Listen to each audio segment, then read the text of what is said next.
राजस्थान, जैसे ही हम ये नाम सुनते हैं दिमाग में तुरंत बड़े बड़े किले और शूरवीरों की कहानियां आने लगती हैं, है ना? लेकिन आज के इस ऐतिहासिक विश्लेषण में हम किसी आम किले की बात नहीं करने वाले हैं। आज हम गोता लगाएंगे एक ऐसे अभेद्य दुर्ग के इतिहास में जिसने अपने समय में पूरी दिल्ली सल्तनत की नाक में दम कर दिया था। चलिए जालौर के इस अद्भुत और ऐतिहासिक सफर की शुरुआत करते हैं। अब सोचने वाली बात यह है कि राजस्थान में तो ढेरों किले हैं, तो फिर ऐसा कौन सा किला था जो दिल्ली सल्तनत की इतनी विशाल सेना के सामने एक अटूट दीवार बनके खड़ा रहा? तो आज के हमारे ऐतिहासिक स्रोतों के अध्ययन से यह साफ पता चलता है कि वो जगह कोई और नहीं बल्कि जालौर ही था। यहाँ के रक्षकों ने अपनी आखिरी सांस तक लड़ाई लड़ी और उस भारी दबाव के बावजूद घुटने टेकने से बिल्कुल साफ इनकार कर दिया। जाबालीपुर से जालोर तक। अब ये जानना सच में बहुत दिलचस्प है कि जिस जालोर को आज हम इस नाम से जानते हैं, उसकी जड़ें हजारों साल पुराने इतिहास में कितनी गहराई तक धसी हुई हैं। इसके नाम का ये जो क्रमिक विकास है ना, ये वाकई कमाल का है। देखिए, कहानी शुरू होती है जाबालीपुर से।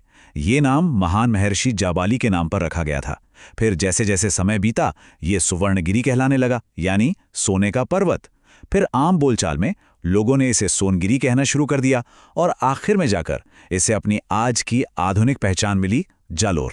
मतलब समय के साथ किसी जगह की पहचान कैसे बदलती और विकसित होती है, ये उसका एक बहुत ही शानदार उदाहरण है। अब यहाँ एक बहुत ही अहम सवाल उठता है, इसे सुवर्णगिरी यानी सोने जैसा पर्वत आखिर क्यों कहा गया? सच बताऊं तो इसका मतलब सिर्फ पहाड़ की चमक से नहीं था। अरावली पर्वतमाला के बिल्कुल पास होने की वजह से व्यापार और सुरक्षा के नजरिए से इस जगह का भौगोलिक महत्व बहुत बहुत ज्यादा था, बिल्कुल एक खजाने जैसा। और यही वो रणनीतिक स्थान था जिसकी वजह से कई प्राचीन और ताकतवर राजवंश इस किले पर कब्जा करने के लिए हमेशा लालायित रहते थे। सोनगरा चौहानों का राज, सत्ता का ये बदलाव सही मायनों में जालौर के लिए एक स्वर्णिम युग की शुरुआत थी। अगर हम सत्ता के इस पूरे कालक्रम पर नजर डालें तो प्राचीन काल में यहाँ गुर्जर प्रतिहारों का दबदबा था और उस दौरान पास का भीनमाल इलाका शिक्षा का एक बहुत बड़ा केंद्र हुआ करता था। उसके बाद पूर्व मध्यकाल में परमार राजपूतों ने कमान संभाली, लेकिन असली गेम चेंजर साबित हुई 12वीं सदी। ये वो समय था जब कीर्तिपाल चौहान ने जालौर पर अपना अधिकार जमाया और सोनगरा चौहान वंश की नींव रखी। बस यहीं से जालौर का असली उदय शुरू होता है। और इस उदय के पीछे जो सबसे बड़ी वजह थी, वो था इस किले का पूरी तरह से अभेद्य होना। मतलब दुश्मन इसके नाम से ही खौफ खाते थे। और खाते भी क्यों नहीं? अरावली की पहाड़ियों के बीच छुपा हुआ इसका स्थान, किले तक पहुंचने का वो बेहद खतरनाक और टेढ़ा-मेढ़ा रास्ता, पहाड़ की गजब की ऊंचाई और वो मोटी मोटी मजबूत दीवारें, और इन सबसे बढ़कर वीर सोनगरा राजपूत सैनिकों का कड़ा पहरा। ये प्राकृतिक ढांचा और ये निडर सेना, दोनों ने मिलकर जालोर को राजपूताना की एक महाशक्ति बना दिया था। अलाउद्दीन खिलजी का आक्रमण। लेकिन जैसा कि हम जानते हैं, इतिहास के पन्ने हमेशा शांत नहीं रहते और जालौर के इस मजबूत किले पर अब एक बहुत बड़ा संकट मंडराने लगा था। जरा इस तस्वीर की कल्पना कीजिए। एक तरफ दिल्ली सल्तनत की वो विशाल और खूंखार सेना थी जिसका नेतृत्व खुद अलाउद्दीन खिलजी कर रहा था और उसका एकमात्र लक्ष्य था पूरे भारत पर अपना परचम लहराना। और दूसरी ओर थे राजा कान्हड़देव चौहान के नेतृत्व में जालोर किले के वो रक्षक जो अपने सम्मान के लिए लड़ने वाले निडर और अड़िग राजपूत थे। ये साफ तौर पर एक डेविड वर्सेस गोलियाथ वाला मुकाबला था, एक बहुत बड़ी फौज और अदम्य साहस के बीच की टक्कर। ऐतिहासिक स्रोत हमें बताते हैं कि कान्हड़देव ने खिलजी की अधीनता स्वीकार करने से बिल्कुल साफ साफ इनकार कर दिया था।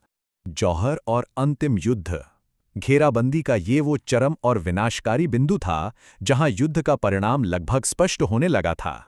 साल 1311 ईस्वी। ऐतिहासिक स्रोतों का गहराई से अध्ययन करने पर पता चलता है कि यही वो साल था जब अंततः सदियों से अजेय रही जालौर की वो मजबूत दीवारें टूट गईं। लंबे संघर्ष के बाद खिलजी की वो विशाल सेना जालौर किले के भीतर प्रवेश करने में सफल हो गई। पूरे इतिहास के पन्नों में यह एक बहुत ही निर्णायक और भारी कर देने वाला क्षण था।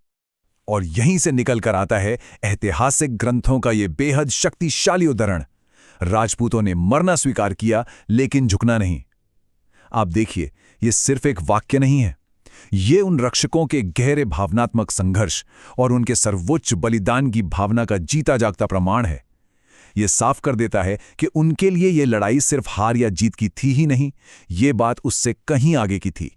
जब ये साफ हो गया कि अब हार निश्चित है, तब राजपूत महिलाओं ने जौहर का वो कठिन मार्ग चुना, यानी अपने सम्मान की रक्षा के लिए खुद को अग्नि के हवाले कर दिया। दूसरी तरफ पुरुषों ने केसरिया बाना पहन लिया और अपना अंतिम युद्ध लड़ने मैदान में उतर पड़े। उनके लिए अब पीछे हटने का कोई विकल्प बचा ही नहीं था। इसी कड़े और भयानक संघर्ष में राजा कान्हड़देव और उनके पुत्र वीरमदेव वीर गति को प्राप्त हुए। ये समझना हमारे लिए बहुत जरूरी है कि ये सिर्फ किसी जमीन के टुकड़े को बचाने की लड़ाई नहीं थी, ये पूरी तरह से सम्मान, स्वाभिमान और अपनी पहचान की लड़ाई थी। राजपूताना शौर्य की विरासत।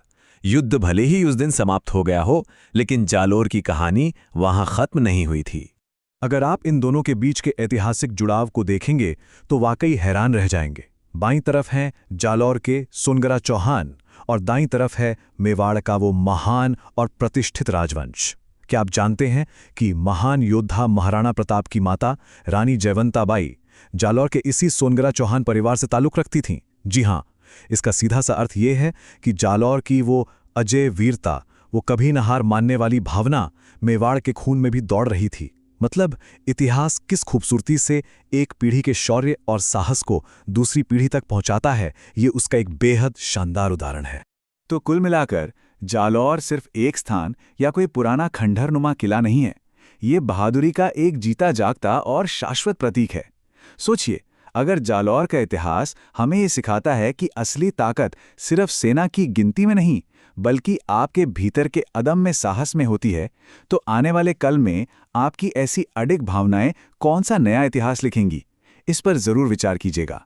आज के इन ऐतिहासिक स्रोतों का विश्लेषण हमें यही याद दिलाता है कि साहस बड़ी से बड़ी चुनौतियों के सामने भी हमेशा अमर रहता है। इतिहास का ये अध्ययन जारी रखें और